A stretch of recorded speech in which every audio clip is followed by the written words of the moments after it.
Bon. Encore prendre d'autres textes.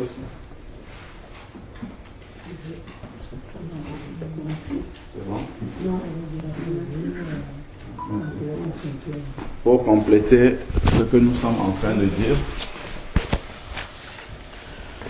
à propos, merci, du respect des autorités, on peut prendre, par exemple, on peut commencer par Éphésiens chapitre 6, à partir du verset 5.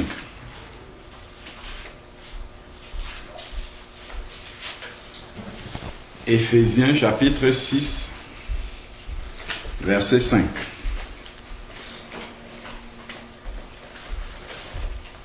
Et suivant. Il dit, serviteur,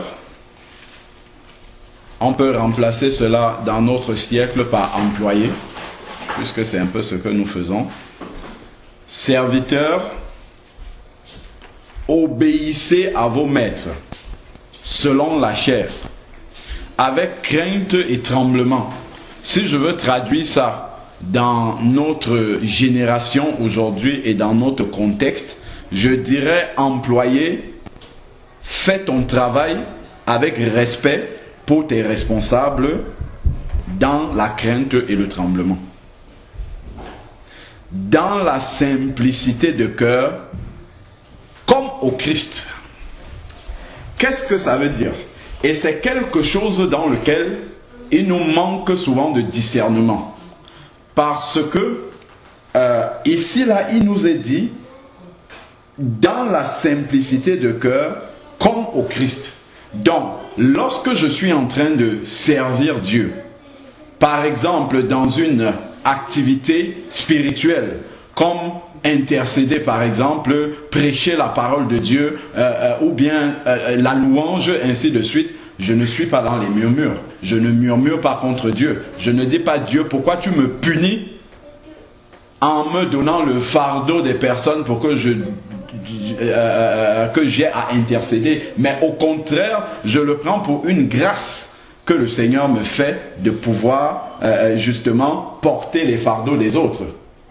Je ne murmure pas. Par contre, le Seigneur me dit que de la même manière, je dois également travailler pour mes employeurs pareillement. Et ça, on tombe souvent dans le péché sans s'en rendre compte. De quelle manière? Lorsque les collègues, par exemple, vont reprocher quelque chose à la direction, au supérieur, nous, on va participer à ces murmures-là.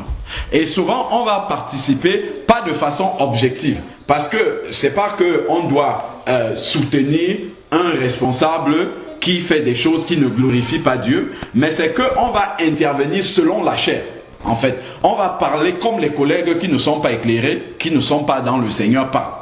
On va prendre position, mais charnellement, au lieu d'intervenir pour apporter la justice de Dieu. Pour dire, voici, avec la sagesse de Dieu, parler comme Dieu lui l'aurait parlé dans cette situation. Mais souvent, nous, on va rallier une cause générale comme ça et se laisser, comment dire, on va s'abandonner, c'est-à-dire qu'on va parler comme eux, vraiment le même langage que les collègues. En oubliant en fait que là où nous sommes, déjà l'autorité qui est là, on doit la respecter comme Christ, c'est dit ici, hein, je dois servir comme Christ. Ça, bon, mais ça reste une autorité humaine, donc faillible. Ben, je dois mettre le doigt sur ce qui est faillible, sur ce qui n'est pas conforme à la parole de Dieu, mais spirituellement, pas charnellement. Parce que charnellement, c'est entrer dans tous les, je sais pas, tous les travers qu'on peut entendre souvent nos collègues avoir, des remarques sur les responsables, des remarques qui ça n'apporte rien du tout. Au contraire, qu'est-ce que je dois faire? Me mettre à prier. Apporter la sagesse qui vient de Dieu. Mais bien souvent, il nous manque cette dimension-là de comprendre que quand je suis à mon lieu de service, je suis en train de servir Christ. Souvent, beaucoup de personnes disent « Ah, il y a certains qui servent Christ à plein temps parce qu'ils ont abandonné le travail pour ne prêcher que la parole. » Pas du tout. Quand tu es dans ton travail, tu sers Christ aussi. Et tu le sers à plein temps là-bas. Et quand tu rentres dans ton foyer, tu sers encore Christ. Donc en réalité, tout le monde sert Christ à plein temps. Sauf qu'on n'a pas le discernement. Nous, on a réduit servir Christ aux activités spirituelles. C'est quand je suis en train de lire la parole. C'est quand je suis en train de soutenir, exhorter une sœur. Là, je suis en train de servir Christ. Mais quand je suis devant mon patron, c'est terminé. Je ne sers plus Christ. La Bible nous dit, comme au Christ, c'est ici, là. Comme au Christ. C'est-à-dire que quand je suis en train de servir Christ, en réalité, en train de faire mon travail, donc de servir mon patron, en réalité, c'est Christ que je suis en train de servir. Pourquoi? Parce que c'est une autorité qui vient de Christ. Et il ne faut pas que je vois en lui, en fait, comment dire, simplement celui pour qui je fais une tâche et puis bon, après j'attends un salaire et puis je continue. Non, je dois transformer mon travail en un acte d'adoration pour Dieu. Je dois demander au Seigneur dans la prière de m'aider à prendre mon travail comme un acte d'adoration et le servir au travers de ce travail-là. Mais ça demande beaucoup de discernement parce que Satan est aussi rusé. Il peut mettre dans mon cœur des motivations qui ne sont pas les motivations de Dieu. Je peux faire ça, par exemple, bien mon travail avec un centre d'intérêt charnel. Je recherche à être bien vu par les collègues. Je recherche à être apprécié de chacun. Je recherche une promotion. Je recherche une augmentation de salaire. Comme le frère disait, ainsi de suite. Tout dépend maintenant de ma motivation. Mais si je le fais par motif de conscience devant Christ, parce que Christ m'a éclairé que dans mon travail, c'est lui que je suis en train de servir. Mais ça prend une autre dimension. Là, je suis totalement en train de servir Dieu. Et en plus, je recherche que le témoignage chrétien, la lumière en fait de l'enfant de Dieu soit vue au travers de ce que je fais. Je dois demander au Seigneur, aide-moi à bien faire mon travail. Non pas pour que les collègues ne me voient pas comme quelqu'un qui n'a pas d'intelligence, parce que des fois on peut le faire pour ça aussi. On ne veut pas passer pour un neuneu, comme disent les gens de ce siècle, devant nos collègues. Parce que bon, on a notre fierté personnelle, on a notre amour propre qui n'a pas envie d'être blessé. Ça ne doit pas être dans ce sens-là. Ça doit être dans le but, je fais bien mon travail, dans le but, parce que quand je sers Christ, dans les activités spirituelles, je cherche l'excellence. Dans le travail aussi, je cherche l'excellence pour que Christ soit glorifié au travers de ça, c'est tout. Par ce biais-là. Bon, ça je l'ai recherché de tout cœur. Après maintenant, je n'ai pas à entrer dans les magouilles que nous connaissons bien, de devoir aller faire des copinages, des compromis pour y arriver. Non, pas du tout. Je dois le faire dans comment dire, comme il a dit, dans la simplicité et toujours dans la justice de Christ. Dans la vérité de Christ. Je ne vais pas aller me compromettre afin d'avoir un travail qui est correct. Non, je dois toujours rester dans cette justice. Donc, nous devons toujours avoir cette mesure-là. Ensuite, il dit, verset 6, Éphésiens 6, 6, et cela non seulement sous leurs yeux, comme pour plaire aux hommes. Ça, c'est difficile, hein? Comme pour plaire aux hommes, mais comme serviteur de Christ, j'ai lutté pour appliquer ce verset-ci. Très simple. Au travail, nous avons tous Internet. Est-ce que quand tu te mets sur Internet au travail, c'est le moment de se mettre là, sur Internet, pour faire des choses personnelles? Est-ce que si ton chef vient se mettre derrière ton écran, pour regarder ce que tu fais, tu vas rester sur cette page-là. Si tu peux rester sur cette page-là, continue. Ça veut dire que tu as une conscience pure. Mais si quand le chef va venir derrière ton écran, il va falloir que tu fermes rapidement cette page-là, ça veut dire que là, il y a un problème de conscience. Il faut balayer ça. J'ai dû travailler ça pendant beaucoup d'années. C'est sur la dernière mission que j'ai eu la victoire là-dessus. Parce que ce n'est pas évident. On a tant d'occupations, tant de choses, on aimerait bien gagner du temps. Gagner du temps, si j'ai 2 minutes au boulot, si je peux me connecter rapidement sur des choses, mais ça, c'est pas le moment de faire ça. C'est une discipline, en fait. C'est pour ça qu'on parle de disciple. Il faut être discipliné. Ça, c'est comme ça que Paul disait, je traite durement ma chair. C'est dans ces choses-là, en fait. Parce que la chair aura du mal à se soumettre. J'ai eu beaucoup de mal à rester sans aller même sur un site chrétien au travail. Ce n'est pas normal. Si mon patron vient derrière moi, je ne peux pas rester sur un site chrétien, mais je vais me dire non, je suis en train de servir Christ. Pas du tout. Il y a des moments, la Bible dit bien qu'il y a un temps pour toute chose. Il y a un temps pour lire sa Bible. Il y a un temps pour méditer la parole. Et quand je suis au travail, je suis toujours en train de servir Christ, mais d'une autre façon. Et il y a un autre maître qui n'est pas Christ directement, mais qui est quelqu'un qui est investi par Christ, qui me contrôle à ce moment-là de la part de Christ. Amen. Il y a quelqu'un qui me contrôle à ce moment-là de la part de Christ. Et malheureusement, notre manque de discernement vient du fait que c'est un païen. Donc on considère que, comme il est païen, il ne peut pas avoir la pensée de Christ, il ne peut pas accomplir la volonté de Christ, alors que contre sa propre volonté, il est en train de... En fait, il participe à l'œuvre de Christ. Involontairement. Même Satan participe à l'œuvre de Christ. Involontairement. Parce que Dieu est trop grand, trop fort. Il a plus d'une carte dans sa poche que Satan ne maîtrise pas. Il a des cartes que Satan ne maîtrise pas. Et Satan lui-même participe à quand Dieu envoie Satan frapper Job. Il est en train de faire le travail de Dieu.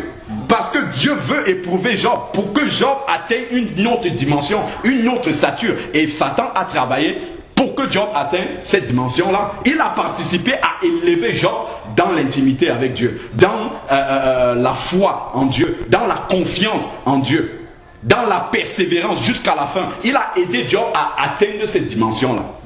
Il a aidé Job qui avait déjà l'approbation de Dieu. Parce que Dieu avait dit de Job, est-ce que tu as remarqué quand tu parcourais la terre là, mon serviteur Job? Donc il avait déjà la louange de l'Éternel. Comme dit Romains 2, verset 28, le vrai juif, c'est celui dont la louange vient de Dieu. Job avait déjà ça. Mais Job, au travers de l'épreuve par laquelle Satan l'a frappé, a atteint une autre dimension encore au-dessus de celle-là. Donc il a participé à l'œuvre de Dieu. Mais il nous manque souvent le discernement pour voir cette dimension des choses-là. Pour voir encore Dieu dans les choses humaines, dans les choses de tous les jours. On a du mal à voir Dieu parce qu'en fait on a compartimenté Dieu et on l'a enfermé dans les activités spirituelles. En dehors de ça, on ne voit plus Dieu. En dehors de ça, on ne voit plus Dieu. C'est comme quelqu'un qui va porter tout son argent pour aller donner à l'église.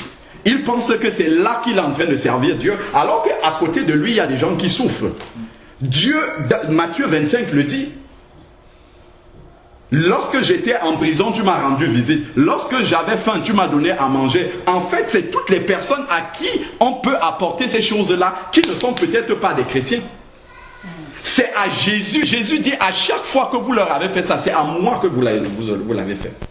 Pourquoi? Parce que le premier commandement c'est tu aimeras le Seigneur ton Dieu de tout ton cœur, de toute ton âme, de toute ta pensée. Et voici le second qui lui est semblable, qui est la même chose. Tu aimeras ton prochain comme toi-même. Donc en aimant ton prochain comme toi-même, en fait, dans le même verset, en fait tu es en train d'aimer Jésus. Je crois que c'est 1 Jean 4, verset 20 par là qui dit « Comment peux-tu aimer Dieu que tu ne vois pas en haïssant ton prochain qui est devant toi que tu vois ?» Parce que ton prochain en fait est la représentation. En fait, la Bible dit bien que Dieu, personne n'a jamais vu Dieu.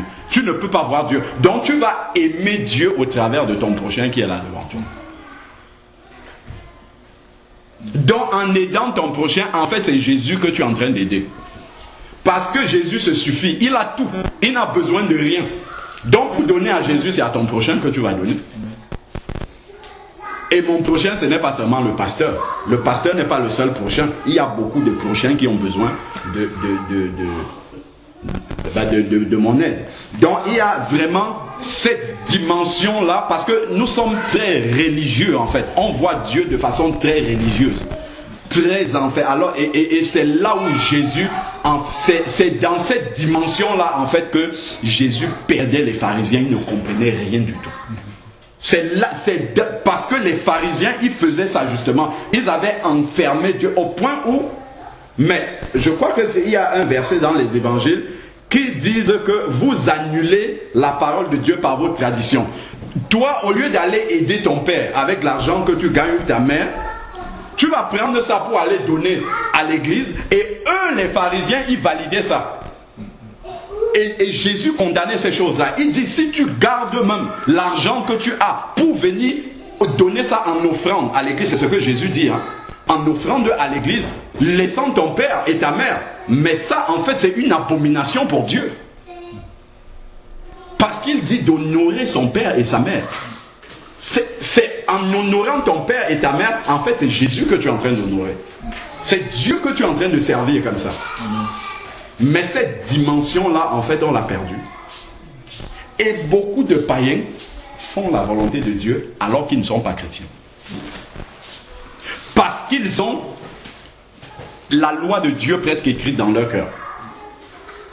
Ils tiennent leur prochain en estime, en fait. On voit qu'ils ont de l'amour pour leur prochain. Ils ont de l'amour pour leurs parents. Ils font des choses qui montrent vraiment que quelque part il y a la loi de Dieu en eux. Ils ont juste besoin de l'étincelle qui leur montre que la vie éternelle, c'est qu'ils te connaissent. Toi, le Fils de Dieu. C'est juste ce pas-là qu'ils ont. Mais la loi de Dieu est inscrite en eux, en fait. Et souvent, on peut mépriser ces personnes-là. Alors qu'en priant pour elles, en leur donnant juste le petit déclic, le petit voile qui doit tomber, allez hop, ça sera des personnes qui vont marcher dans la volonté de Dieu naturellement, parce que c'était déjà en eux. Donc, que le Seigneur nous aide à élever notre niveau, en fait, de considération de l'œuvre de Dieu. Servez-les de bon gré, verset 7.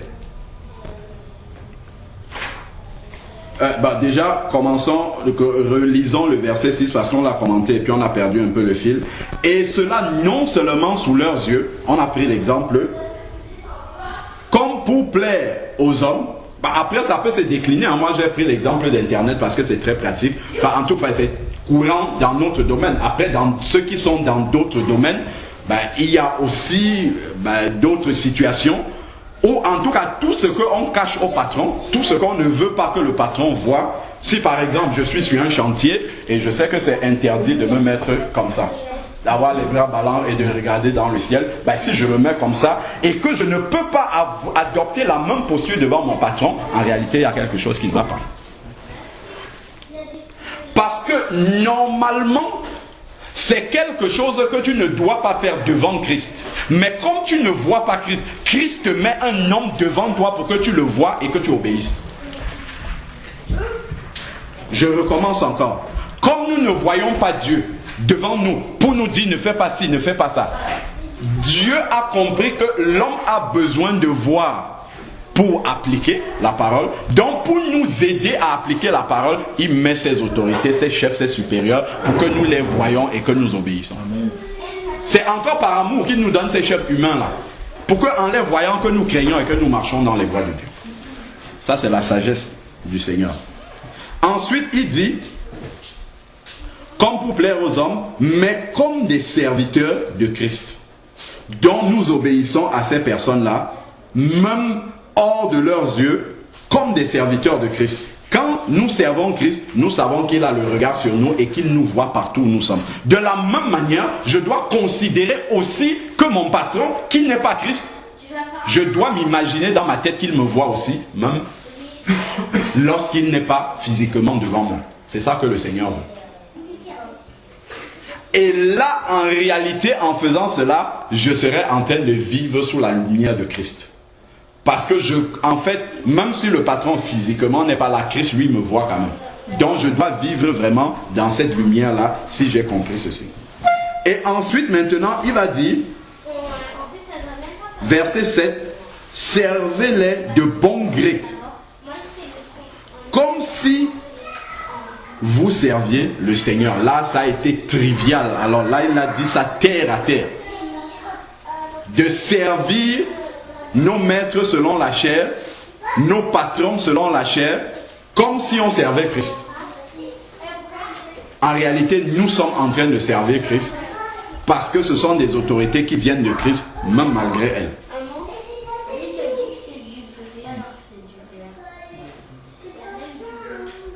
Et non des hommes, sachant que chacun, esclave ou libre, recueillera du Seigneur selon le bien qu'il aura fait. Donc il y aura des récompenses selon le bien que tu fais en faisant ton travail de tous les jours. Donc il y a des couronnes que tu peux avoir en faisant bien ton travail avec bonne conscience devant Christ. Le travail de tous les jours, quand on se lève le matin ou après le métro. Donc on ne doit pas forcément se mettre dans la dynamique que pour servir Dieu de façon excellente, il faut absolument que nous abandonnions tout et que nous allons rester dans la forêt pour prier tous les jours. Parce que on doit aussi être au milieu des païens pour qu'ils voient briller la lumière de Christ en nous. Parce que si nous tous nous retirons dans la forêt, il n'y aura personne pour témoigner. Autant que Dieu nous enlève une fois. Là, on ne sera plus d'aucune utilité sur la terre, autant qu'on parte. Donc, s'il nous laisse, c'est bien parce qu'il y a un travail à faire, un travail de témoignage. Si nous prenons Colossiens, 2 livres après, Colossiens chapitre 3, verset 22.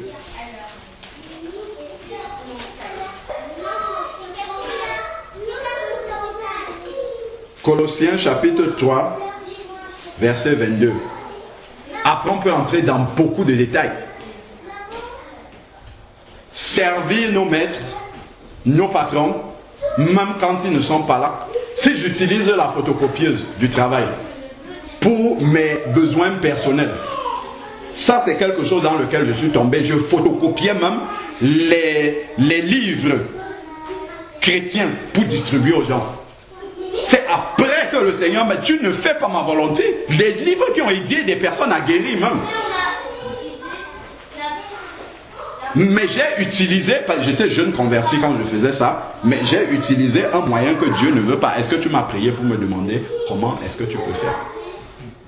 La bonne manière, si je veux utiliser la photocopie du travail pour être dans la lumière du Seigneur, c'est d'aller avec c'est de prier d'abord, d'aller avec ce livre chrétien devant le patron et dire, patron, je veux photocopier ce livre-ci pour distribuer aux gens. Si je ne suis pas capable de faire ça, il ne faut pas le faire. Pour avoir la conscience pure par rapport à ça, c'est ça qu'il faut faire. Il faut avoir l'aval du patron. Comme ça, que ça soit devant lui, que ça soit hors de son regard, je fais la même chose. Là, en fait, il n'y a pas de problème. Mais si je dois cacher parce qu'il vient, ça veut dire que là, il y a un problème. Il y a quelque chose qui n'est pas à la lumière. Ça, ce sont des petits détails, en fait, de du fruit digne de la repentance dans notre vie. Et ça, c'est des détails, en fait. Plus tu grandis dans le Seigneur, au début, quand tu te convertis, le Seigneur va enlever des choses qui sont grossières, des paroles grossières, le vol, si tu volais avant, des choses comme ça, il va tout enlever. Si tu fumais, bon, les choses grossières. Mais après, l'Esprit de Dieu commence à aller dans les détails, comme ce que je suis en train de vous dire. Il est limité parce qu'il veut qu'on arrive à la perfection, en fait. Il va, tant que nous sommes encore dans la chair humaine, il y a tous ces petits détails-là à pouvoir absorber. Excusez-moi, s'il vous plaît. Donc, le Seigneur va continuer au travers de son esprit de travailler comme ça dans les moindres détails. Et c'est justement dans ces menus détails-là que la différence et la lumière va se faire entre celui qui sert Christ et celui qui ne le sert pas. Parce que, en fait, dans les choses qui paraissent naturelles, par exemple dans le travail, que chacun envoie à la photocopie ce qu'il veut, que ça soit personnel ou bien professionnel. Bon, professionnel, il n'y a pas de problème. Tout le monde le fait. Ce n'est pas parce que tout le monde le fait que je dois le faire. Ce n'est pas parce que tout le monde le fait que c'est permis. En fait, chacun le fait en cachette. Chacun, c'est pas officiel. C'est pas quelque chose qui est permis officiellement. Si on veut avoir la conscience tranquille, il faut demander la validation. C'est comme quand on veut faire quelque chose, on demande la validation du Seigneur dans la prière. Seigneur, est-ce que cet acte-ci que je veux poser est conforme à ta volonté? De la même manière, si on a un doute par rapport à ça, Si on voit tellement de personnes faire, mais on se doute, bon, on va aller demander, hein, est-ce que je peux faire ceci, est-ce que je peux faire cela. Moi j'ai eu cette occasion-là, quand je n'étais pas encore converti, je travaillais, et j'avais la voiture de service, j'avais besoin de faire mon déménagement personnel. J'aurais pu utiliser la voiture de service, mais sans forcément être dans la démarche d'obéir à Dieu. Je suis allé demander à la responsable. Pourquoi? Parce que je sais que, en fait, c'est la peur de la conséquence qui peut arriver qui m'a conduit à aller lui demander. Mais s'il n'y avait aucun risque, je n'aurais certainement pas demandé. Pourquoi? Parce qu'en utilisant la voiture de service, dans des besoins personnels, il peut y avoir un accident. S'il y a un accident et que je ne suis pas dans le cadre professionnel, ben là j'aurais de sérieux soucis. C'était plutôt ça qui m'avait envoyé demander à la responsable. Alors que si j'étais déjà converti, je prends le cas d'un chrétien. Un chrétien qui agit de la bonne manière comme ça, en allant demander à son responsable, est-ce que je peux utiliser le véhicule du travail pour faire, je ne sais pas moi, mon déménagement personnel ou une course personnelle. Et que le patron valide. En fait, j'ai l'aval de Christ pour faire ça. Si maintenant il intervient, il advient un accident, comme je disais, ben, qu'est-ce qui va se passer? Ben, le patron s'est engagé. Le patron ne sera pas surpris, je n'aurai pas de problème parce qu'il le sait. Donc en fait, Christ met ces règles-là pour nous épargner même encore d'avoir des conséquences fâcheuses dans nos vies. Mais nous, on contourne encore parce qu'on n'a pas compris que c'est dans notre intérêt en fait qu'il le fait. C'est pour nous éviter. C'est quand on va se retrouver dans le pétrin qu'on va se dire, ah, ben, si j'avais obéi à Christ, en réalité, cette chose-ci que je vis, cette conséquence-ci n'aurait pas eu lieu, en fait, dans mon travail. Donc, que le Seigneur nous accorde la grâce de voir vraiment toutes ces dimensions-là. Prenons Colossiens 3, verset 22. Il dit, serviteurs obéissez. Bon, c'est un peu les mêmes versets. Hein. Serviteurs obéissez en tout à vos maîtres. Ça, c'est difficile. Hein. On dit seulement que c'est difficile pour les sœurs d'obéir en tout à leur mari. Mais là, maintenant, nous sommes tous confrontés ici, femmes comme hommes. Dès que tu as un responsable, on dit de lui obéir en tout. Bon, évidemment, c'est dans le Seigneur. Sauf s'il vient te dire de faire un péché. Voilà, tu vas désobéir. Mais il dit en tout. Est-ce que vous comprenez ce que ça veut dire en tout? Parce que les collègues, par exemple, pour encore suivre la pensée de ce monde qui nous enveloppe souvent si facilement et nous entraîne hors de la volonté de Dieu. Le patron va venir te demander quelque chose qui n'est pas confort, enfin qui est un peu, si tu veux, un extra, par exemple, par rapport à ton contrat de travail ou quelque chose comme ça. Tu vas lui sortir la loi, tu vas dire, selon mon contrat de travail, ça c'est en dehors, donc je ne fais pas, il dit en tout. Si ce qu'il te demande n'est pas un péché, tu dois le faire. C'est ce que la Bible dit. Tu dois le faire. Tu ne dois pas commencer à rechigner comme tes collègues rechignent. Sauf si peut-être, bon voilà, toi tu avais prévu ton moment de prière le samedi, tu as un moment d'évangélisation, on te dit de venir travailler le samedi, alors que c'est un extra. Bon, à ce moment-là, tu vas dire non, je ne viendrai pas travailler, mais ton motif à l'intérieur du cœur est différent. C'est parce que tu as un travail que Dieu t'a envoyé faire. Donc là, ça peut entrer en conflit en fait avec la volonté de Dieu. Là, c'est Dieu qui passe au-dessus. Mais tu ne vas pas dire, ah non, selon mon contrat de travail, il n'y a pas ça là-dedans, donc je ne fais pas. Alors que tu as la possibilité de le faire, tu dois le faire. Parce qu'il dit en tout, en fait. Sauf quand ça contredit la volonté de Dieu. C'est difficile, hein? Pourquoi Dieu utilise tout ça pour travailler notre chair? En fait, encore une fois, de façon religieuse, on a circonscrit les moments où Dieu peut travailler notre chair. Non, on voit seulement avec la femme, on voit seulement avec les hommes. Non, il y a même au travail. Là, on est au travail, là. Ça, en fait, parce que les collègues, eux, ils peuvent même aller faire la grève à cause de ça. Et ils ont raison, selon la chair. Hein. Ils ont raison. Pourquoi? Parce qu'on parle de ne pas travailler le dimanche, enfin, sauf s'il y a réunion. Bon, bien sûr, on parle de, supposons, on dit, vous devez travailler le samedi. Les autres vont aller revendiquer, oh non, selon la convention collective, ce n'est pas... toi, tu n'as pas à le faire. Tu dois obéir, même si tu es seul et tu vas te prendre tous tes collègues sur le dos et tu vas mourir dans la chair. Parce que tu veux faire la volonté de Dieu. Est-ce que nous voyons jusqu'à quel point le Seigneur utilise toutes les circonstances de nos vies pour nous amener jusqu'à la stature parfaite de Christ? Parce que ça, c'est l'obéissance que Jésus avait vis-à-vis de son Père.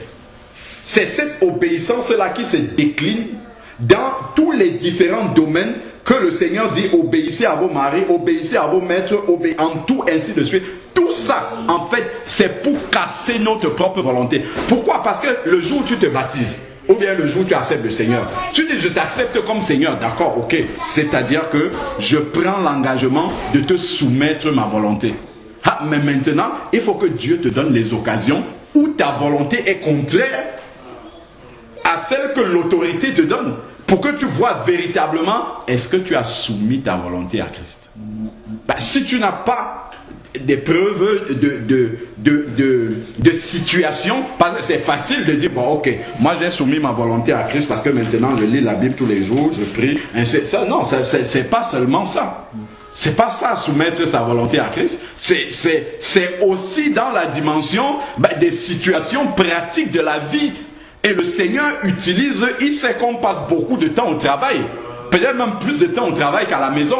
Donc il ne va pas dire: bon, ok, lorsque tu es au travail, je ne travaille plus en toi, c'est fini, il n'y a rien à faire là-bas, ce n'est pas l'œuvre de Dieu, c'est quand tu rentreras à la maison et quand tu seras avec les frères que... Non, il utilise ces moments-là parce que tout instant sur la terre est là pour nous préparer pour l'éternité.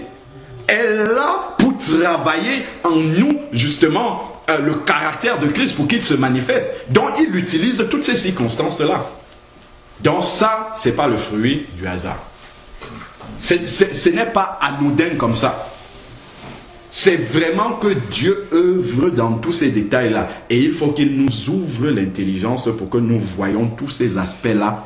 Comment Dieu œuvre, comment il est dans tout ça, pour nous amener quelque part. Pour nous amener, pour nous préparer justement à atteindre cette stature parfaite de Christ. Parce que si c'était seulement à l'église ou bien dans mon foyer que je dois atteindre la stature, travailler pour atteindre la stature parfaite de Christ, ça serait très insuffisant comme cadre. Il y a vraiment beaucoup de travail pour atteindre la stature parfaite de Christ. D'où le Seigneur exploite toutes les situations que nous avons. Que tu sois au travail, que tu sois au chômage, que tu sois en... Tout ça, il va utiliser ça pour que le caractère de Christ puisse s'accomplir.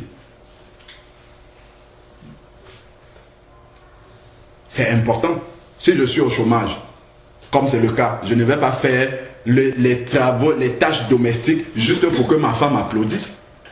Je le fais comme serviteur de Christ à ce moment-là.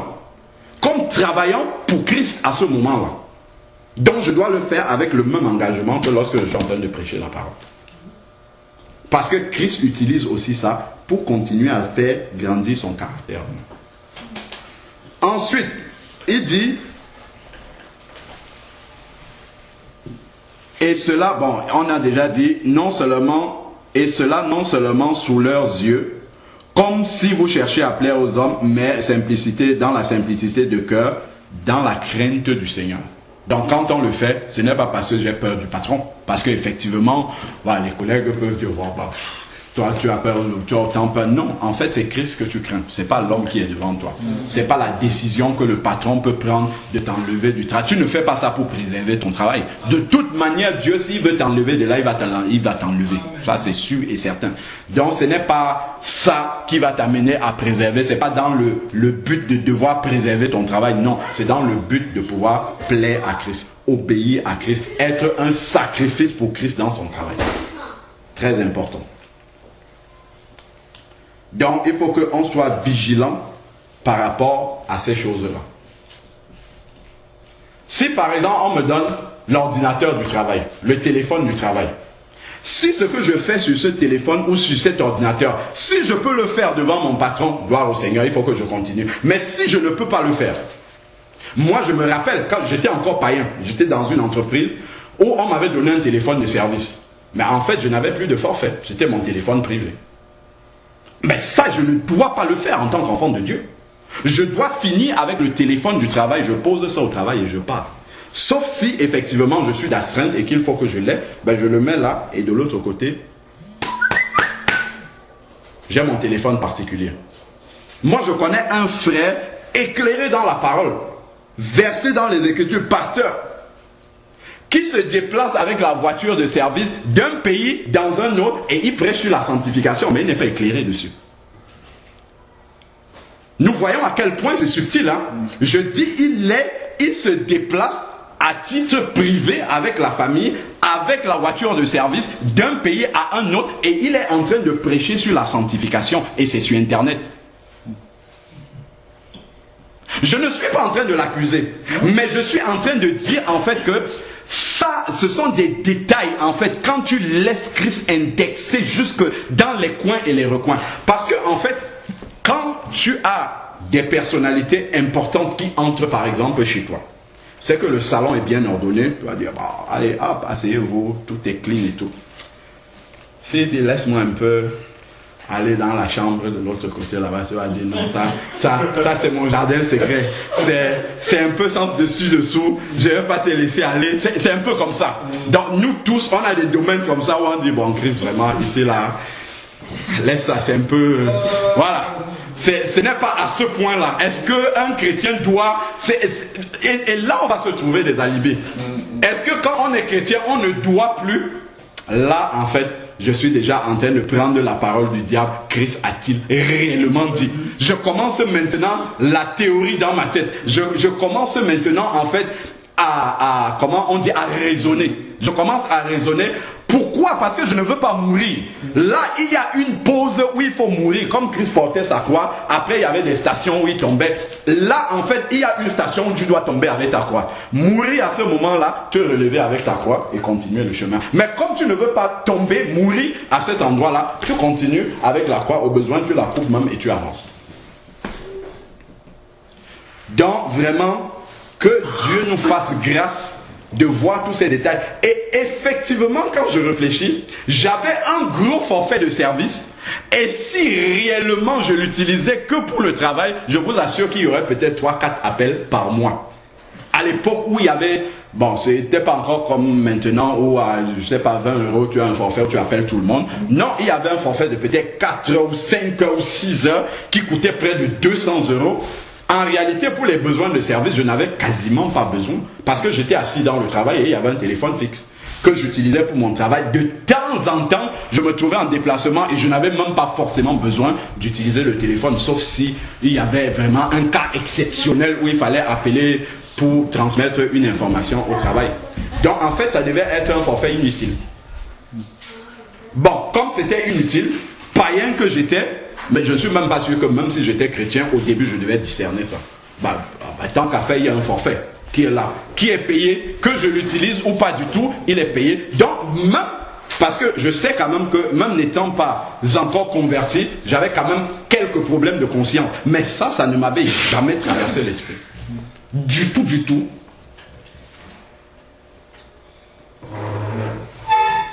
Pourtant c'est dit, tu ne voleras plus. En ça, je ne vois pas le vol. Pourtant, c'est le vol. Tu peux arriver devant Christ et dire, toi, tu es un voleur. Ah Seigneur, jamais de la vie, jamais je n'ai volé. Quand il entre dans les détails, tu vois que, oh Seigneur, pardonne-moi. Je n'avais pas vu ça de cette façon-là. Je n'avais pas vu ça de cette façon-là. Donc, vraiment, que Dieu nous pousse toujours vers la perfection totale. Vers la perfection totale. Parce que c'est au travers vraiment de ce que nous, on peut considérer comme ça, comme des détails, que en fait, notre témoignage sera tranchant. Vraiment tranchant. Parce que quand on va parler aux personnes, ça sera la pureté, vraiment. Ça sera vraiment la pureté. C'est pour ça que quand Jésus entrait dans une maison, là où il y avait par exemple des hommes de mauvaise vie, les péagers et tout ça, sans avoir parlé chez Zachée, Zachée a couru, il sort, il dit, voilà la bourse, je rembourse 4 fois à ceux à qui j'ai pris de l'argent. Jésus ne lui a pas dit de faire ça. Jésus n'a rien dit. Mais seulement la pureté et la sainteté que Zachée avait, que Jésus avait, la sainteté de Jésus jugeait Zachée sans parole. Ça, c'est la dimension à laquelle Dieu veut amener les sœurs. Gagner les maris sans parole au travers du comportement. Amen. Là, vous n'avez pas suivi le parallèle. Dieu vous a donné un grand challenge. Bon, là, c'était équilibré, mais vous avez un grand travail en plus dans le foyer, c'est vrai, c'est pas évident. Mais nous tous, nous avons aussi ce travail-là ailleurs, dans d'autres contextes. Mais les sœurs, en plus de ça, dans le foyer encore, c'est... Voilà. Donc, vraiment, que le Seigneur nous accorde la grâce, vraiment, de continuer la sanctification dans les détails, dans les menus détails. Si le Seigneur ne nous avait pas encore éclairé, nous éclaire, ok Seigneur, vraiment, j'ai compris que toutes les rides, toutes les tâches, je veux enlever, tout ça, ça ne me sert à rien, ça vient même m'encombrer. Je laisse tout ça de côté pour que vraiment, au travers de moi, la sainteté de Dieu se manifeste. Quand tu te places devant quelqu'un pour évangéliser, sans que toi-même, tu aies à faire quelque chose. Tu sens comment la personne elle-même, au travers des paroles qui coulent en flot, elle sent que c'est la vérité en fait, parce que tu vis ce que tu es en train de dire. Et cette vérité-là est utilisée par le Saint-Esprit pour convaincre de péché celui qui est en face. C'est pour ça que parfois tu peux être au milieu des païens, tu ne dis rien, et on commence à te rejeter, à te mettre de côté. Parce que, même sans parler, parce qu'ils sentent au travers de... En fait, ta présence les juge. Ta manière de faire, ta manière de marcher, ta manière de parler, en fait, c'est un jugement pour eux. Comme la parole de Dieu dit, on peut être une mauvaise odeur, une odeur de mort pour ceux qui périssent aussi, juste par notre présence, sans même notre parole. Donc c'est cette dimension-là que Christ avait, qui nous manque encore, parce qu'on a encore beaucoup de failles, beaucoup de détails de la sanctification qui ne sont pas encore au point. Alors maintenant, il dit, continuons au verset 23. Tout ce que vous faites, faites de toute votre âme. Vraiment, le travail que je suis en train de faire, si c'est seulement parce qu'il y a un salaire à la fin de l'année. Ça, c'est des pensées qu'on a souvent. Mais il dit de faire de toute notre âme. C'est-à-dire que même le sentiment, mais ce n'est pas la passion non plus. En fait, il y a vraiment une différence. Parce qu'il y en a qui le font, mais c'est pas passion. C'est parce qu'ils sont passionnés. C'est parce qu'ils y trouvent un intérêt. C'est parce que ça satisfait leur chair, leur ego, leur âme charnelle non régénérée. Au contraire, moi je le fais de toute mon âme parce que j'aime le Seigneur de toute mon âme et que j'ai réalisé que c'est son travail. Et donc quand je suis en train de le faire comme pour le Seigneur, en fait je manifeste mon amour de toute mon âme pour le Seigneur. Comme il dit, de tout ton cœur, de toute ton âme, de toute ta pensée. Voilà. Donc c'est cette dimension-là que je peux mettre en exergue, mettre en application dans mon travail quotidien, mon travail concret. Ensuite, comme pour le Seigneur, d'ailleurs il a précisé, et non pour les hommes. Et tout comme dans Ephésiens 6, il dit encore, sachant que vous recevrez du Seigneur l'héritage en récompense. Donc le Seigneur nous précise qu'il y aura une récompense pour ces choses-là. Nous on pense que la seule récompense qu'on aura, c'est parce qu'on sort pour évangéliser tous les jours. Mais il n'y a pas que ça. Il y a cette dimension-là aussi de vouloir dans mon quotidien professionnel honorer le nom du Seigneur. Il y a des récompenses aussi là. La même perfection que je cherche à avoir dans l'évangélisation, je la recherche aussi dans le travail. Dans le but de vouloir satisfaire le cœur de Dieu. Pour que quand Dieu se met dans le ciel, qu'il dise, est-ce que tu as remarqué mon serviteur Hervé qui est à la Société Générale là-bas? Est-ce que tu l'as vu? Mais si Satan arrive là-bas, oh, bah lui, regarde comment il parle, regarde dans quelle discussion il est, ainsi. Satan trouve à t'accuser.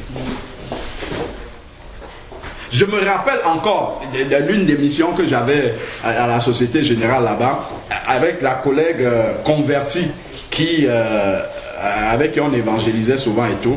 Donc, de temps en temps, quand on avait nos pauses, on utilisait le chat du travail pour parler du Seigneur et tout ça. Après, elle me voyait trop passionné dans les arguments et tout. Elle dit, frère, attention, parce que le malin va utiliser ça. Qu'est-ce qu'elle disait encore là?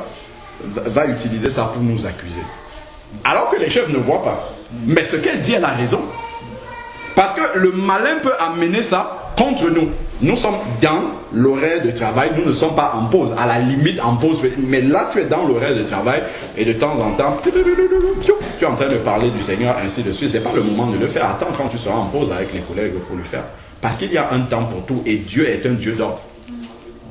Le temps que tu as pour la pause, il va utiliser ça pour te permettre de parler. Mais pendant que tu travailles, là, tu évangélises d'une autre façon. Par ton comportement, par ton sérieux. Par la manière dont tu fais les choses. Donc, dans les deux cas, sans être en train de parler de Christ, tu es quand même dans l'évangélisation. Et après, il y aura un tremplin où tu vas passer maintenant dans la parole.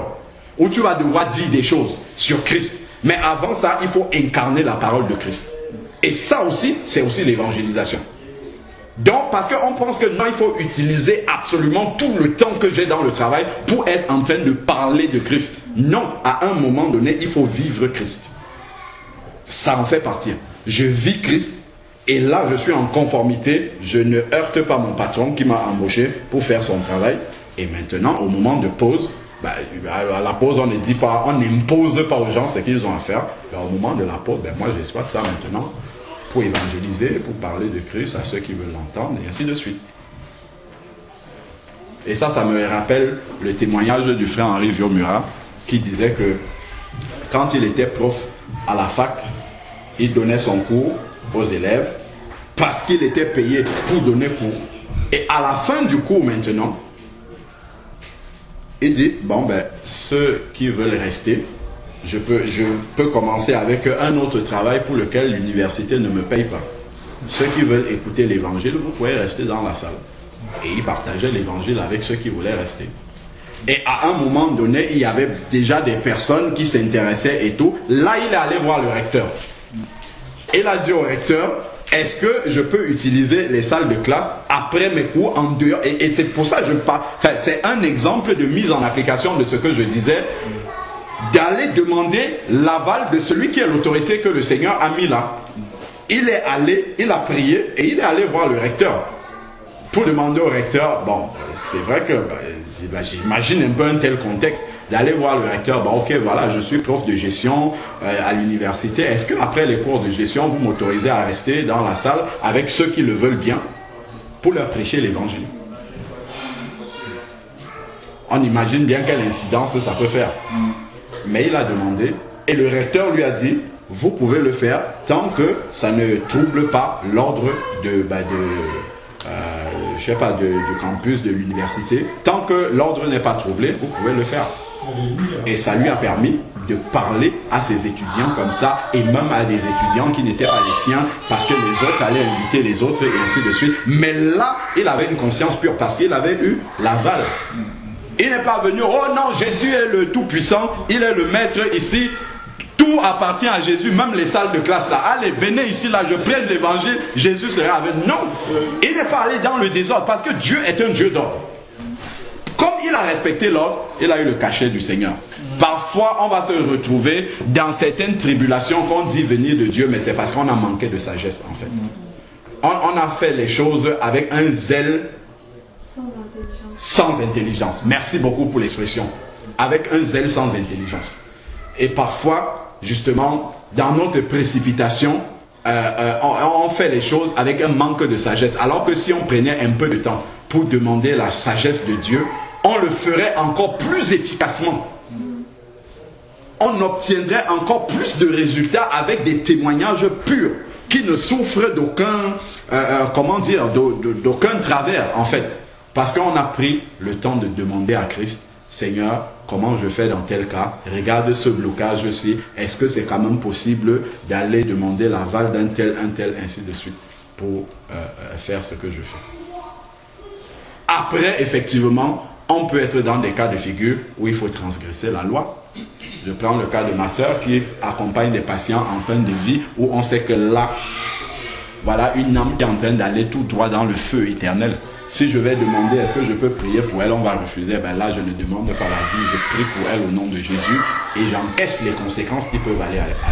Donc en fait, ça nous demande toujours un équilibre, une sagesse de Dieu. Il y a des cas où on sait déjà ce que l'autorité va dire. Et là, dans ce cas-là, la parole de l'autorité, en fait, va à l'encontre de celle du Seigneur. C'est celle du Seigneur qu'il faut mettre en avant. Donc il faut qu'on ne comprenne pas ce message que nous sommes en train de partager de travers et que l'ennemi en fait bloque, entrave le travail du Seigneur parce qu'on veut obéir.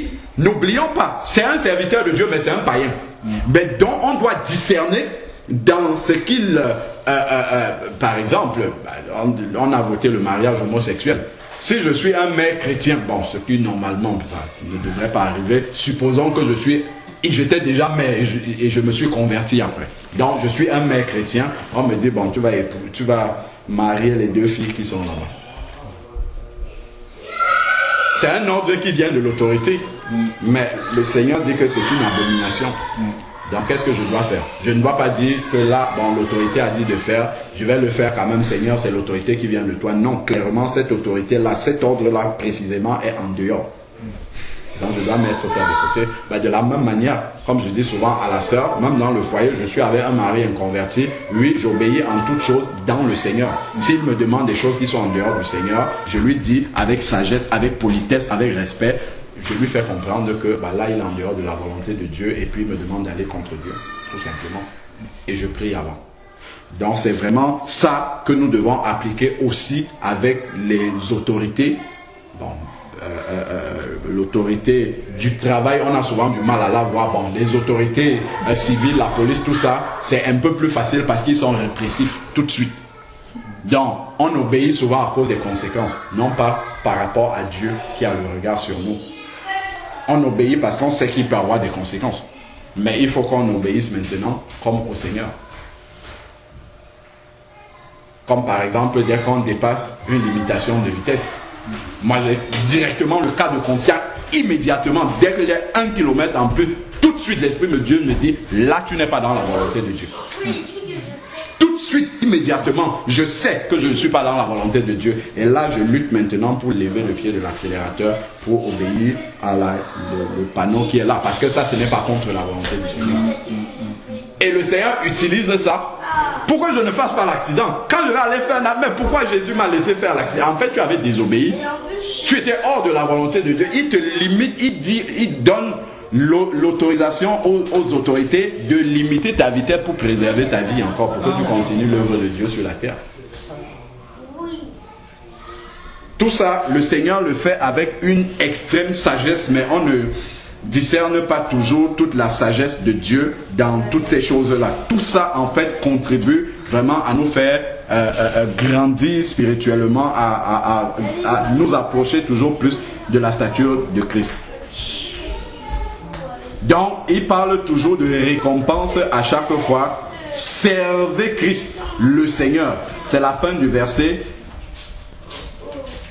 24. Car celui qui agit injustement selon son injustice, car celui qui agit injustement récoltera selon son injustice, et il n'y a pas de considération de personne. Il dit, et il n'y a pas de considération de personne. Donc que tu sois chrétien, le Seigneur ne va pas passer l'éponge là-dessus. Il ne va pas dire, bon, ça c'est mon fils, bon, cette faute-là. Les païens, il était au milieu des païens, c'est pour ça qu'il a fait ça, il s'est laissé entraîner. Non. Il dit, il n'aura pas de considération de personne. Donc si ce sont des fautes que le Seigneur va reprocher aux païens lors du jugement du trône blanc, Apocalypse chapitre 20, verset 11 et suivant, la Bible nous dit que des grands livres seront ouverts et les gens seront jugés selon leurs œuvres. Si ce jour-là, comme les païens ne se sont pas repentis, quand on va leur dire tu avais fait ça, et ainsi de suite, pour nous aussi chrétiens, si on a fait ces choses-là avec eux, ça sera aussi là. Nous on a la grâce que si Dieu nous ouvre les yeux, on peut se repentir encore. et repartir. C'est pour ça qu'il dit, il ne fera aucune considération de personne. Donc, ensuite, 1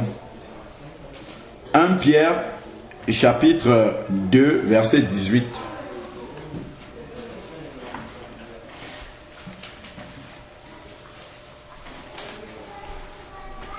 Pierre chapitre 2, verset 18.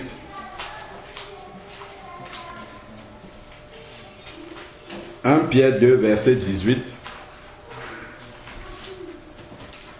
Serviteur, c'est encore un verset qui confirme le précédent que nous avons lu. Soyez en toute crainte soumis à vos maîtres.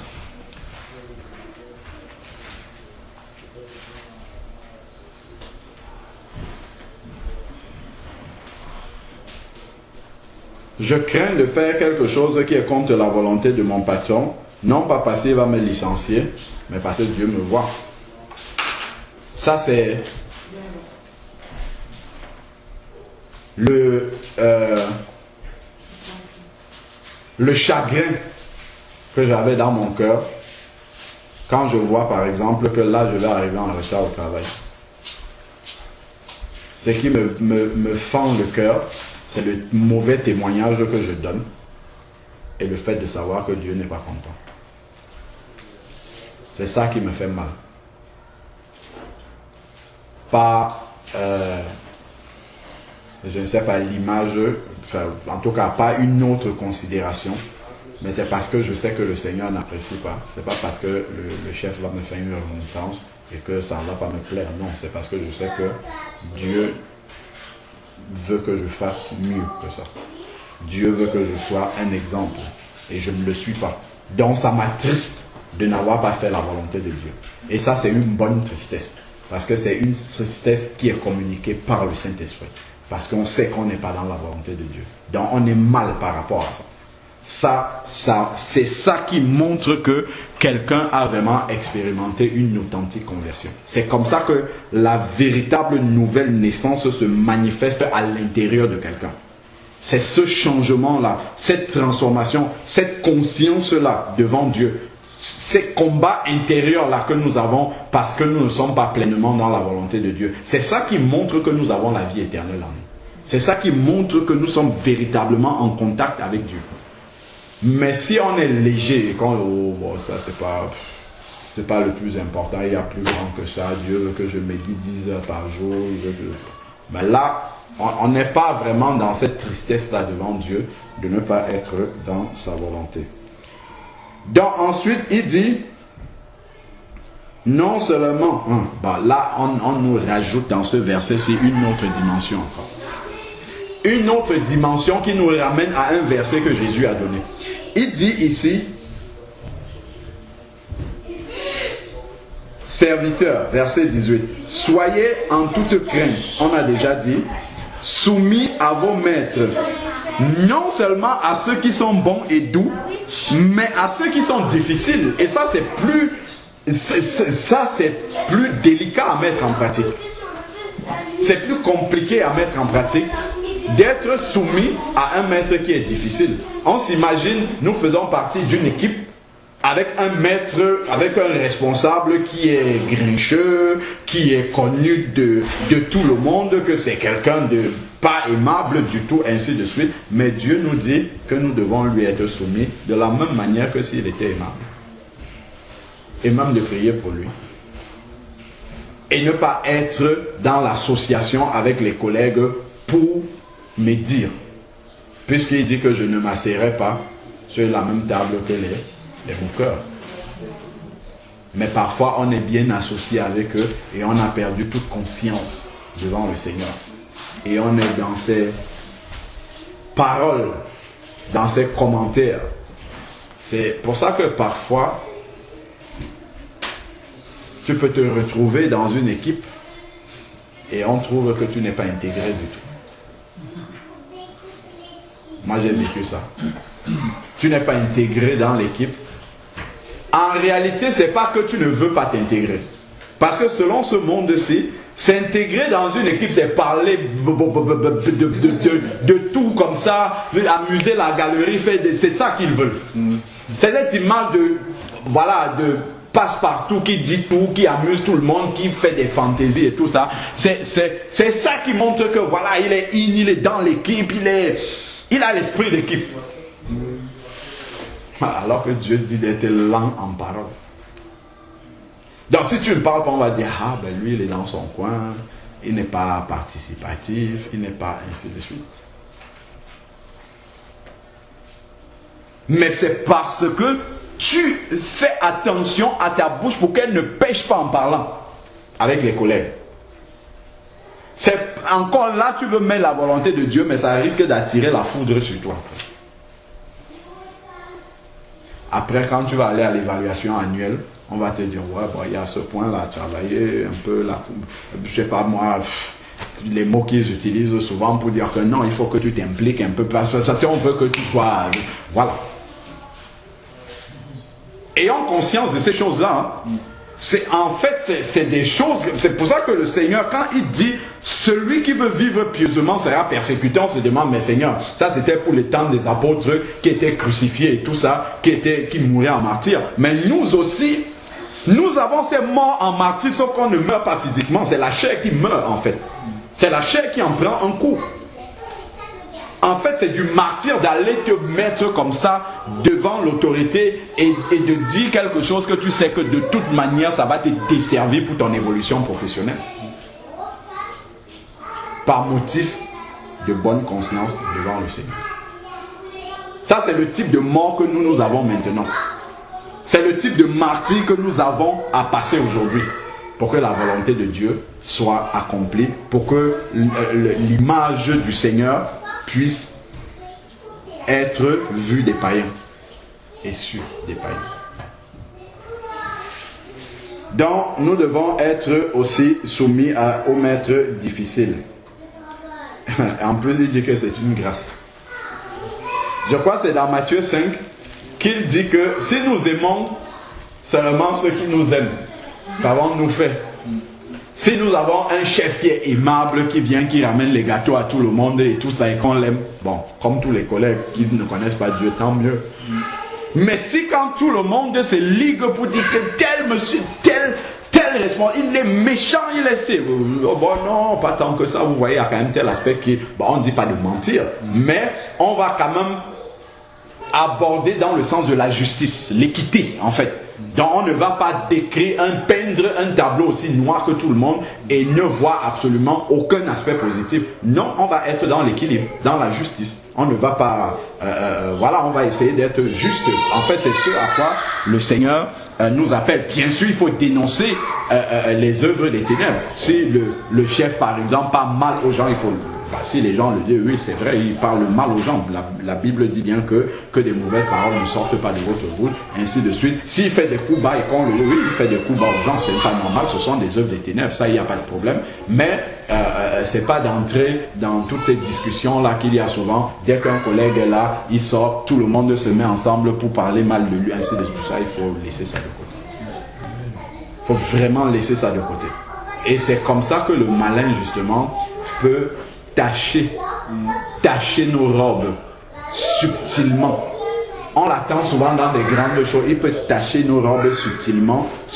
Pourquoi? Parce que comme ce sont des choses qu'on ne voit pas, on risque de ne pas se repentir pour ces choses-là. Et il le sait. C'est pour ça qu'il travaille dans tous ces petits détails-là. En espérant mettre le maximum de tâches qui n'ont pas été purifiées par le sang de Jésus sur nos robes. Et que ces tâches-là soient là au moment où la trompette va sonner. C'est ça son but. Donc ensuite, maintenant, il dit, car c'est une grâce de supporter des peines par motif de conscience envers Dieu. Donc en fait, je supporte mon chef qui est difficile par motif de conscience envers Dieu.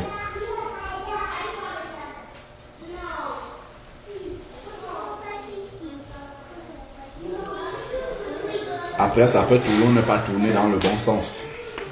C'est-à-dire avoir la bonne finalité. Parce qu'on espère toujours tous qu'en le faisant, Dieu va venir valider par une belle promotion, une augmentation de salaire. Mes frères, ça peut finir par un licenciement.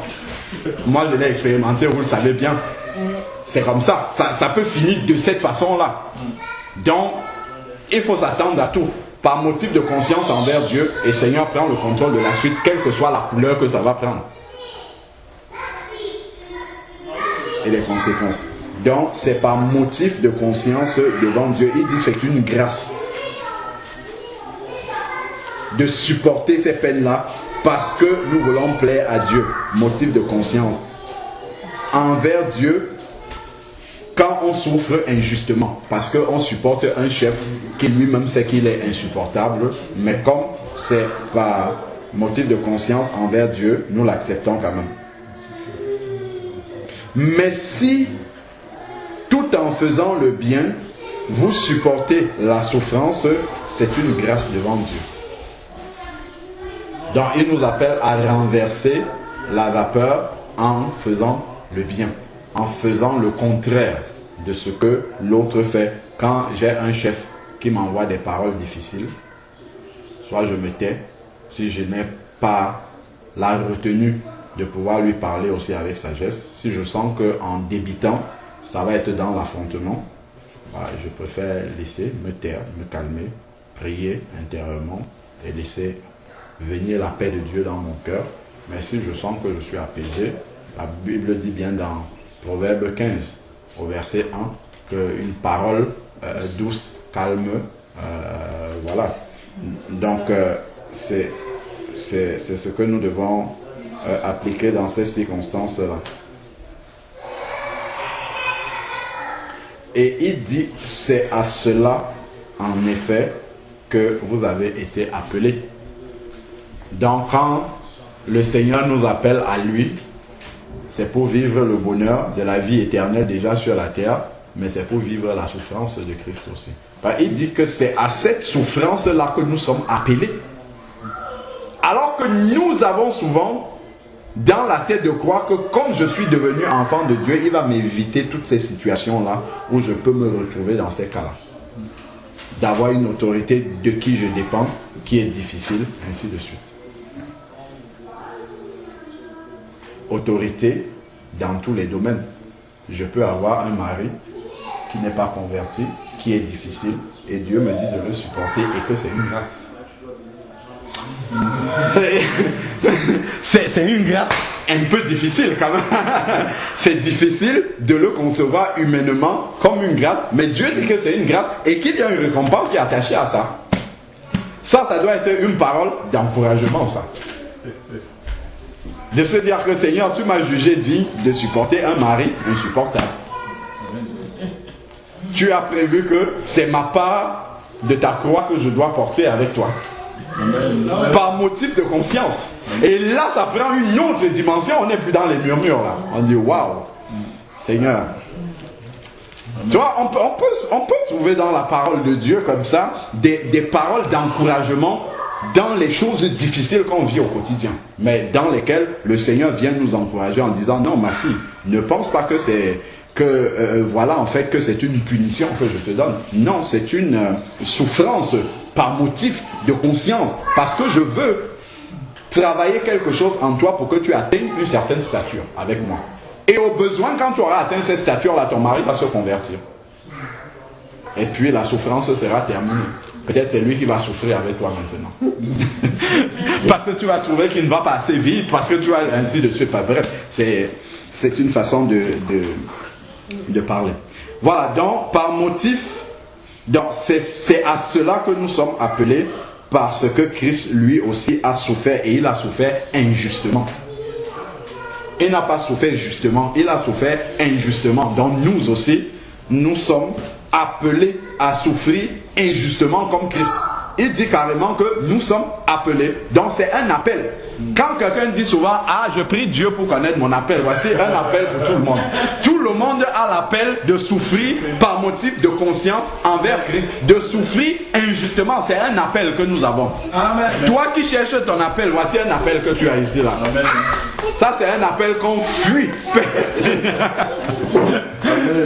On dit Seigneur, non, moi je n'ai pas vu cet appel-là. Je ne vois pas cela comme un appel. Puisqu'il a utilisé le verbe appeler ici là. Nous sommes appelés à souffrir injustement. Donc tout le monde a au moins un appel révélé aujourd'hui. Donc quelqu'un ne dise plus moi je ne connais pas mon appel. Voici au moins une partie de ton appel qui est révélée là dans la parole. Et il n'a pas mis un homme, il n'a pas mis une femme, il n'a pas mis un nouveau-né spirituel ou un ancêtre, c'est pour tout le monde. Et pendant tout le parcours, toute la marche avec Christ. Donc l'appel à souffrir avec Christ. Et vous a laissé un exemple. Parce que quand Christ nous demande quelque chose, c'est que lui-même il a d'abord expérimenté cela. Il est d'abord passé par là pour nous montrer comment est-ce que nous devons aussi supporter la chose. Et ensuite, il nous dit, tiens, maintenant que tu as le modèle, maintenant que tu as l'exemple, reproduis-le. Reproduis-le parce que tu as un modèle que tu peux mettre en application.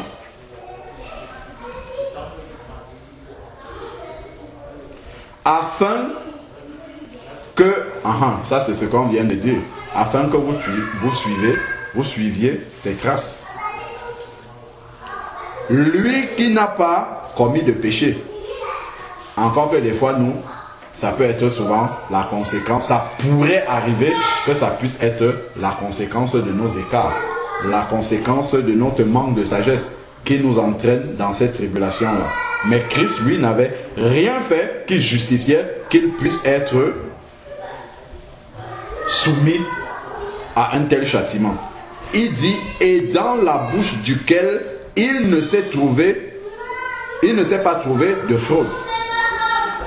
Il n'y a pas de mensonge, il n'y a rien dans sa bouche, il est pur et il a ce châtiment-là. Nous, souvent, quelque part, nous n'avons pas été totalement dans la vérité, dans la justice, et il y a une conséquence qui s'ensuit. Lui qui insultait ne rendait pas l'insulte.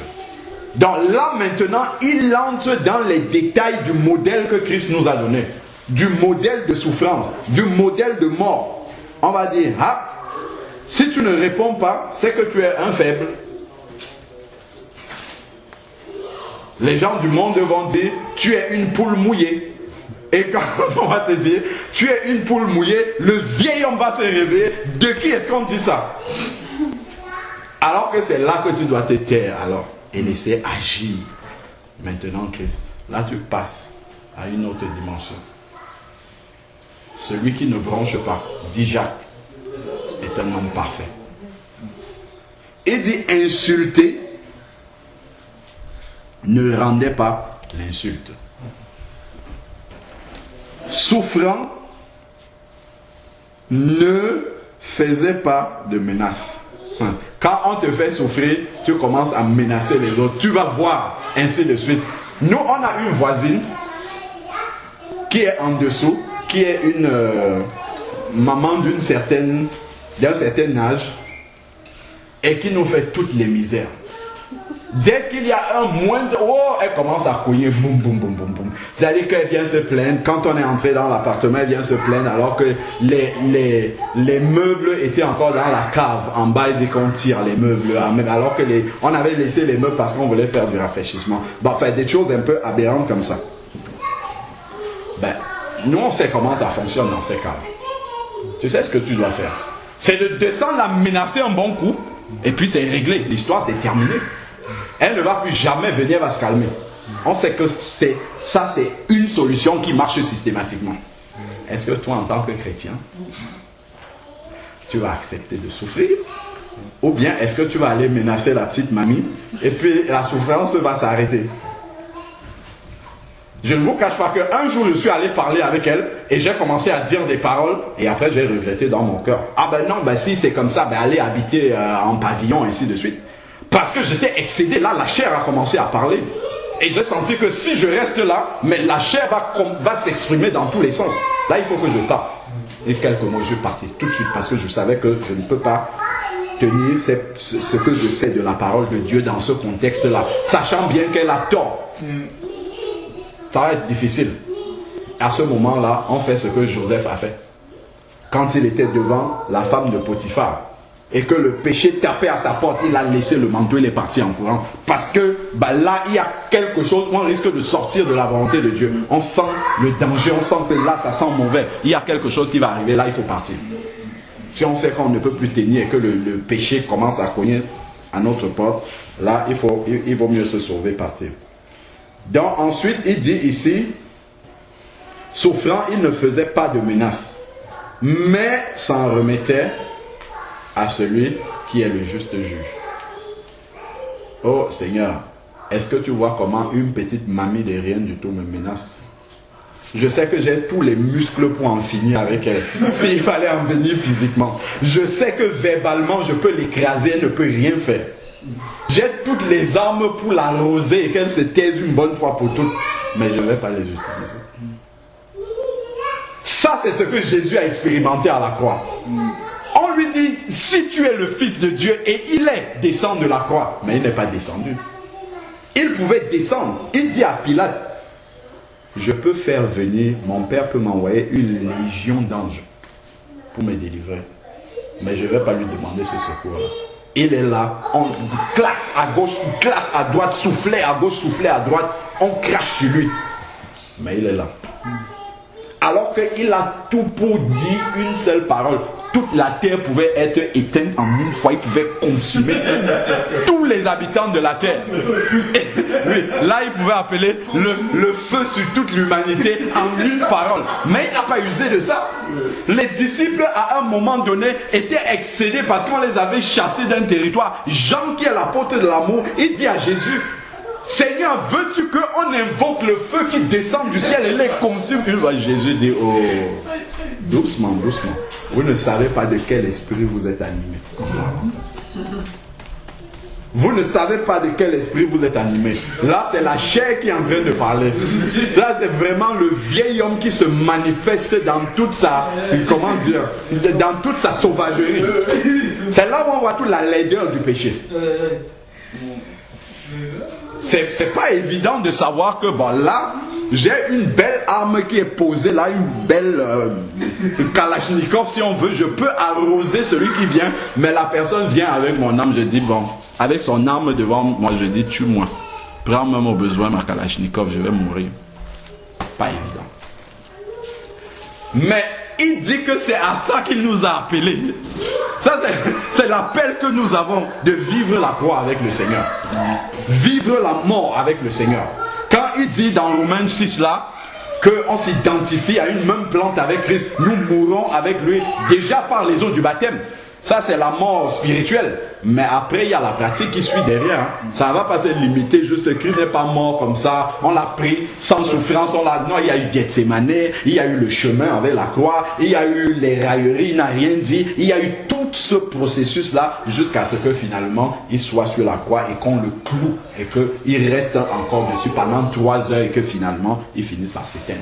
Il y a tout ce processus d'une mort lente. La mort du Seigneur a été lente et la mort de notre chair va être lente aussi. Elle ne va pas être rapide, on ne va pas mourir si vite. Le Seigneur nous permet d'expérimenter cette mort progressive. Le renouvellement pratique du vieil homme qui laisse la place à l'homme nouveau en nous. Ensuite, il dit, verset 24, 1 Pierre chapitre 2, verset 24, il dit, lui qui a porté nos péchés en son corps. Vous imaginez, il porte les péchés de ceux qui sont en train de le crucifier. Donc, il porte le péché de l'acte d'injustice qu'ils sont en train de lui faire. Extraordinaire. En son corps sur le bois, afin que, morts à nos péchés, nous vivions pour la justice. Lui dont la meurtrissure ou les meurtrissures vous agrée. Car vous étiez comme des brebis errantes, mais maintenant vous êtes retournés vers le berger et le gardien de vos âmes. Amen. Amen.